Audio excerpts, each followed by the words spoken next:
എത്ര നാളെന്ന് കരുതിയാറാ ഒരു ജോലിയും കൂലിയൊന്നുമില്ല, ഇങ്ങനെ മടുത്തു. വിഷമിക്കണ്ടടാ റോബിനെ, എല്ലാം ശരിയാവും. നിന്റെ അവസ്ഥ തന്നെയല്ലേ എനിക്കും. എപ്പോഴെങ്കിലും ഒരു നല്ല കാലം വരുമെന്ന എന്റെയും പ്രതീക്ഷ. കുറെ ജോലിക്ക് നമ്മൾ അപ്ലൈ ചെയ്തിട്ടില്ലേ, എവിടെങ്കിലും എന്തെങ്കിലുമൊക്കെ ശരിയാകൂടാ. അതോടെ നമ്മുടെ വിഷമം എല്ലാം തീരും. റോബിനെ, എന്റെ ഒരു ഭാഗ്യം. റോബിനെ, ഒന്ന് ഇന്നേ മോനെ. എന്താന്ന് ചേട്ടാ, വീടിനടുത്ത് എടുത്തുപോലും കൊടുക്കണ്ടോ? ആ, ഓ അതാണോ ഭാഗ്യം എന്ന് പറഞ്ഞു? വീടിനടുത്തല്ലടോ, വീട്ടിൽ തന്നെയുള്ള ആൾക്കാ. ആഹാ, ആരുടെ വീട്ടില്? എന്റെ വീട്ടിലോ? അതേടാ, നിനക്ക് തന്നെ. പണ്ട് എഴുത്ത് കൂടുതലായിരുന്നു. അന്ന് എവിടേക്ക് വേണമെങ്കിലും ഈ സൈക്കിളിൽ പോവായിരുന്നു. ഇന്നിപ്പോ 1-2 എഴുത്ത് മാത്രമേ ഉള്ളൂ. ഇന്നിപ്പോ കമ്പ്യൂട്ടർ യുഗമല്ലേ.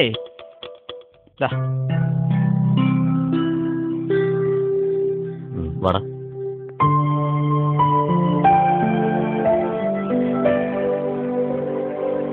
വല്ല ചെക്കോ ഡ്രാഫ്റ്റോ ആണോ? നോക്കടാ. ആ, ഇംഗ്ലണ്ടിൽ നിന്ന് അമ്മാവൻ മറ്റേ അയച്ചതായിരിക്കും. നീ തന്നെ നോക്ക്.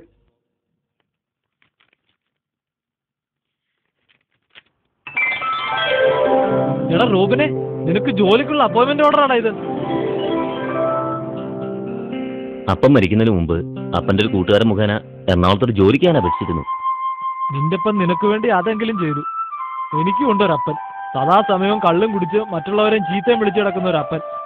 ആ അപ്പൻ ചോദിച്ചാൽ ആര് ജോലി തരാനാടാ എനിക്ക്? എടാ, എനിക്കൊരു ജോലി കിട്ടിയ സാറിനോട് പറഞ്ഞ് നിനക്കും ഞാൻ അവിടെ തന്നെ ഒരു ജോലി ഒപ്പിച്ചു തരാം. നീ ഒന്ന് സമാധാനമായിട്ടിരിക്കേ. ഞാനൊന്ന് വീട്ടിൽ പറയട്ടെ. നാളെ തന്നെ പോകണം. അതിനുള്ള സാധനങ്ങളൊക്കെ ഒന്ന് ശരിയാക്കണം. നീ വീട്ടിലേക്കൊന്ന് വരണേ.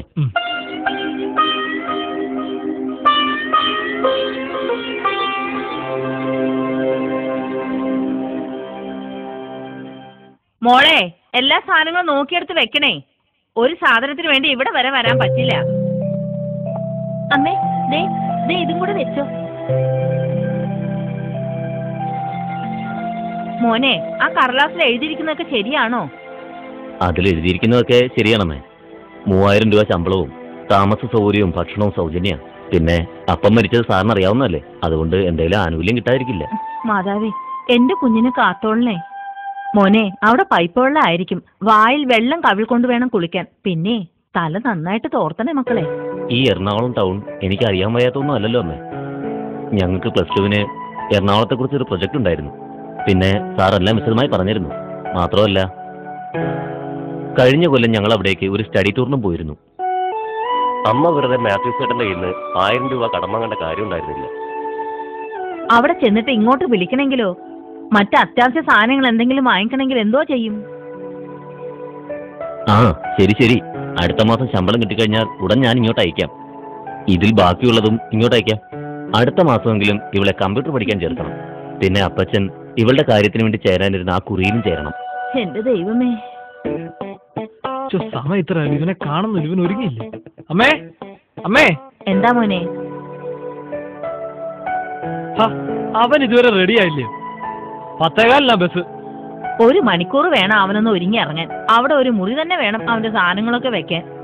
ചേട്ടന്റെ കൂടെ വിനീതേട്ടൻ പോകുന്നുണ്ടോ? ഏയ് ഇല്ല, നാളെ ഒരു PSC ടെസ്റ്റ് ഉണ്ട്. ഇല്ലായിരുന്നെങ്കിൽ ഒന്ന് പോകാമായിരുന്നു.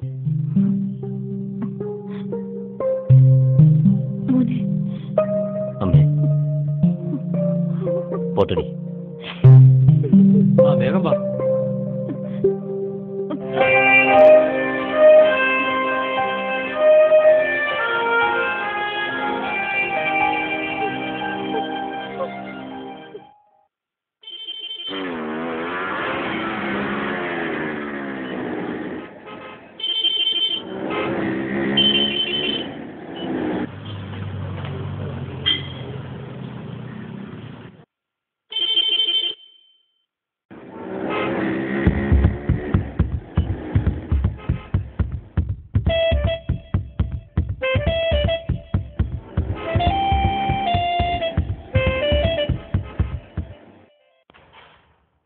May I come in, sir?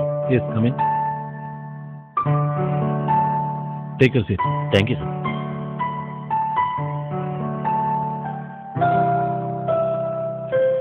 ഓ, റോബിൻ ജേക്കബ്. Yes, sir. സാറിന്റെ റെക്കമെൻഡേഷൻ വന്നാണല്ലേ? ഇന്നലെ തന്നെ സാറിനെ വിളിച്ച് പറഞ്ഞിരുന്നു. മിസ്റ്റർ റോബിൻ, നമ്മുടെ കമ്പനിയിൽ സ്റ്റാഫിന് വളരെ നല്ല ഫെസിലിറ്റിയാണ് നൽകുന്നത്. Free food, accommodation and attractive salary. പൂർണ്ണമായും കമ്പ്യൂട്ടർ ബേസ് ചെയ്തുള്ള വർക്കുകളാണ് ഇവിടെ കൂടുതലും ചെയ്യുന്നത്. ഫ്രഷ് ആയതുകൊണ്ട് ആദ്യത്തെ 3 months പ്രൊബേഷണറി പീരീഡാണ്. 9:30 to 3:30 വരെയാണ് ഇവിടുത്തെ ഓഫീസ് ടൈം. പിന്നെ കമ്പ്യൂട്ടർ കോഴ്സ് എന്തെങ്കിലും പഠിച്ചിട്ടുണ്ടോ? ഇല്ല സർ. No problem. 1000 രൂപ തരും. അതാണ് ആദ്യത്തെ 3 months നൽകുന്നത്. പ്രൊബേഷൻ പീരീഡിൽ സാധാരണ കമ്പനിയിലെ യാതൊരു അലവൻസും ലഭിക്കുന്നതാണ്. സാറ് പ്രത്യേകം വിളിച്ചു പറഞ്ഞതുകൊണ്ട് ഡ്യൂട്ടി ടൈമിൽ ഫുഡ് ഇവിടുന്ന് കിട്ടും. അല്ല സർ, താമസം? യെസ്, അതാണ് പറഞ്ഞത്. 3 മാസത്തേക്ക് പോയി വരികയോ അല്ല. ഓ, എരുമേലി കോട്ടയം ഡിസ്ട്രിക്റ്റാണല്ലേ? അതെ സർ. പോയി വരാൻ സാധിക്കില്ല. ഇവിടെ ഏതെങ്കിലും റിലേറ്റീവ്സിന്റെ വീട്ടിൽ താമസിക്കാമല്ലോ. സർ, അത് എനിക്കിവിടെ പരിചയമുള്ളവരായി ആരുമില്ല. അതോർത്ത് പേടിക്കാനൊന്നുമില്ലെന്നേ. ഇവിടെ ധാരാളം ലോഡ്ജുകളുണ്ട്. മാസം ചെറിയ തുകയാകും. അതുമല്ലെങ്കിൽ ഇവിടെ വന്നിട്ടുള്ള മറ്റു കുട്ടികളോടൊപ്പം താമസിക്കാനൊക്കും. അപ്പോൾ ഒരാൾക്ക് വളരെ ചെറിയ തുകയാവും. മാസം സ്റ്റൈഫൻഡായിട്ട് 1000 രൂപ കമ്പനി തരുന്നുണ്ടല്ലോ. Anything else mister Robin? ഏയ്, നത്തിങ് സർ. എന്നാൽ മൺഡേയിൽ വന്ന് ജോയിൻ ചെയ്തോളൂ. അതിനു മുമ്പായി താമസസ്ഥലം കണ്ടെത്തിക്കും. Thank you sir. ശരി.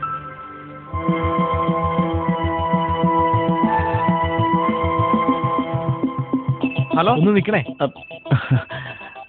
ഹലോ ഹലോ ഹലോ, എന്റെ പേര് ശ്രീരാജ്. ഇത് ടോണി. ഈ കമ്പനി ജോലിക്ക് വന്നാണോ? അതെ, എന്റെ പേര് റോബിൻ. ഹായ്. ഇന്റർവ്യൂവിൽ സാർ പറഞ്ഞിരുന്നു ജോലിക്ക് വന്ന മറ്റുള്ളവരുടെ കൂടെ താമസിക്കാമെന്ന്. സാറ് പറഞ്ഞിരുന്നോ? പിന്നെ വീട് അന്വേഷിക്കാനും അഡ്വാൻസ് കൊടുത്ത വകയിൽ ഞങ്ങൾക്ക് അല്പം തുക ചെലവായി. ഇതൊന്നുമില്ലാതെ വളരെ കുറഞ്ഞ തുകയ്ക്കാണ് തനിക്ക് റൂം കിട്ടുന്നത്. അതുകൊണ്ട് ഞങ്ങൾക്ക് ചെലവ് ചെയ്യണം. അതിനെന്താ, ഞാൻ റെഡിയാ. ഓക്കെ, നമുക്ക് പോവാം.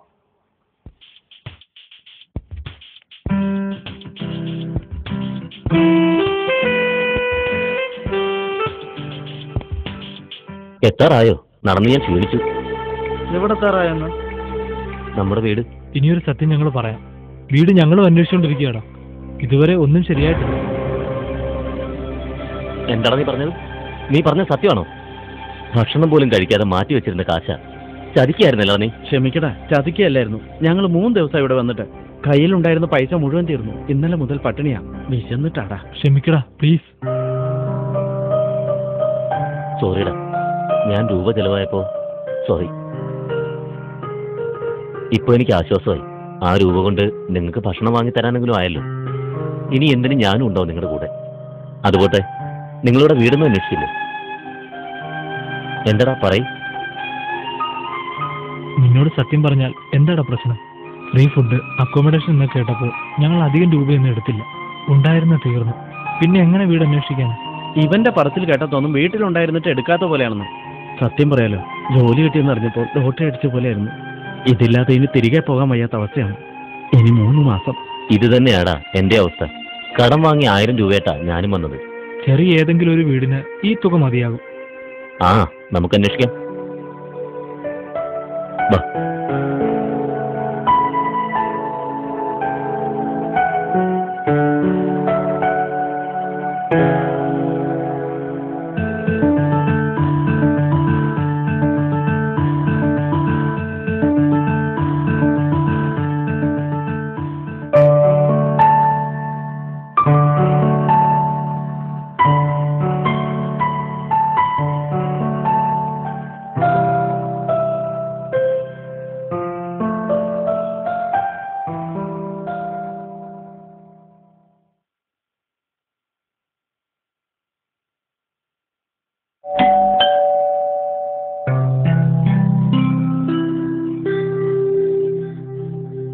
ആരാ?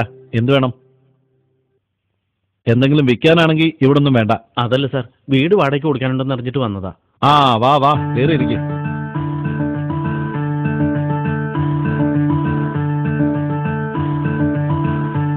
വീട്ടിലാരൊക്കെ ഉണ്ട്? അമ്മയും അനുജത്തിയും. അച്ഛൻ നേരത്തെ മരിച്ചുപോയി. സാറേ, വാടകയുടെ കാര്യം. വാടകയുടെ കാര്യം നിങ്ങൾ പേടിക്കൊന്നും വേണ്ട. ഫാമിലി എന്ന് വരും. ഫാമിലിയോ? സർ, ഞങ്ങൾക്ക് 3 പേർക്ക് താമസിക്കാനാണ്. ഞങ്ങൾ ബാച്ചിലേഴ്സാണ്. ഇവിടുന്ന് വേഗം പൊക്കോ. ബാച്ചിലേഴ്സ് നിങ്ങളെപ്പോലുള്ള മറ്റേ മക്കൾ കയറി താമസിച്ചു കാരണം പോലീസ് സ്റ്റേഷൻ വരെ കയറി ഇറങ്ങേണ്ടി വന്നു. ആ പ്രശ്നം മൂലം ആർക്കും വേണ്ടാതെ കിടക്കുന്നു ഒരു നല്ല വീട്. ഇനി കൂടുതൽ നേരം ഇവിടെ നിന്നാ ഞാൻ പട്ടി അഴിച്ചു വിടും. ഇറങ്ങി പോയിനടാ.